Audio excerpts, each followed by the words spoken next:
दोस्तों आज मैं फिर से एसआईआर के फॉर्म को लेकर बात करने वाला हूं। जैसा कि एसआईआर का फॉर्म लगातार बढ़ते जा रहा है, तो इस बीच बहुत किसी के घर पहुंच चुका है और बहुत किसी के नाम से अभी तक नहीं पहुंचा है। तो इसमें घबराने की बात नहीं है, क्योंकि बीएलओ के द्वारा लगातार एसआईआर का फॉर्म आपके घरों तक पहुंचाया जाएगा और बहुत जल्द ये काम तमाम भी हो जाएगा। दूसरी बात यह है कि जिसका भी फॉर्म आ चुका है और जिसका आने वाला है, आपको लगता है कि मेरा वोट है, मैं वोट दे रहा हूं, तो मेरे नाम से तो एसआईआर का फॉर्म आएगा। तो कम से कम आपके पास मौका है, अभी टाइम है। क्योंकि जब ज़्यादा भीड़ हो जाती है तो लोग भी परेशान हो जाते हैं और दुकानदार भी परेशान हो जाता है। तो इस बीच आपको क्या करना है कि आपके फैमिली में जितने भी पर्सन हैं जो भी वोट दे रहे हैं या जिसके नाम से फॉर्म आ चुका है, passport size photo white background का निकालिए। क्योंकि ये एक बीएलओ के द्वारा हमको बताया गया, मैं उन्हीं जानकारी को आपको देने की कोशिश कर रहा हूँ जो आपके लिए फ़ायदेमंद साबित हो सके। और अगर रंगीन है तो वो आपके पास रहेगा भी, तो कोई दिक्कत नहीं है, कभी ना कभी काम आ जाएगा। और 10-20 रुपए की बात होती है, तो इससे घबराने की भी बात नहीं है। तीसरी बात ये है कि जो फॉर्म है वो फॉर्म अलग अलग तरीके से लोग भरने की कोशिश कर रहे हैं। तो हमने ये देखा कि वो सही तरीका अभी तक मुझे समझ नहीं आ रहा है।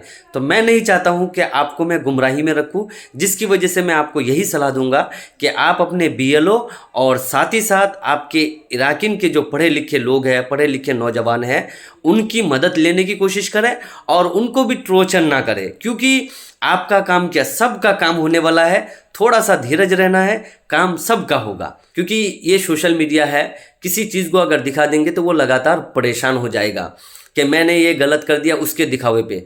तो देखिए, आपके गांव में पढ़े लिखे नौजवान हैं, पढ़े लिखे लोग हैं, आपका बीएलओ है, थोड़ा सा समझिएगा, उसके बाद ही फॉर्म को भरने दीजिएगा। ये एक बात है। और रही बात, जब भी आपको फॉर्म दिया जाता है तो उस एसआईआर फॉर्म का कम से कम जेरोक्स कर लीजिए। क्योंकि जब आप उसको भरने जाएंगे तो उससे पहले एक फॉर्म को भरकर ट्राई कीजिए, कहीं अगर गलत होता है तो उसी वक्त पकड़ा जाएगा।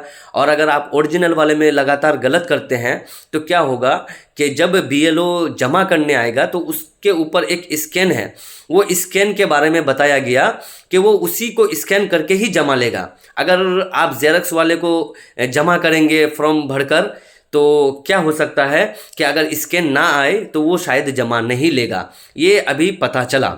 और फिर मैं आपको ये बताने की कोशिश कर रहा हूँ कि हर गांव में पढ़े लिखे लोग हैं, तो कुछ नौजवान होंगे, कुछ ज़्यादा उम्र के लोग होंगे। तो मैं इनसे ये रिक्वेस्ट करूँगा कि हर गांव के नौजवान, हर गांव के पढ़े लिखे लोग ये जिम्मेदारी ले कि हमारे गांव में जो भी लोग परेशान हैं उनकी परेशानियों को दूर करने की हमारी जिम्मेदारी है। तो एक दिन कैंप बैठाना है। इस कैंप को लगाने के बाद क्या होगा कि जो भी लोग आएंगे, 4 जने हो, 5 जने हो, और सही तरीके से सबका फॉर्म भर दिया जाएगा। 1-2 दिन का समय लगेगा, 3 दिन का समय लगेगा। सारा फॉर्म मुकम्मल होने के बाद आपका बीएलओ आपके पास आएगा, उसके बाद उनको जमा किया जाए। और रही बात ये कि डरने की बात नहीं है, सबका काम होगा।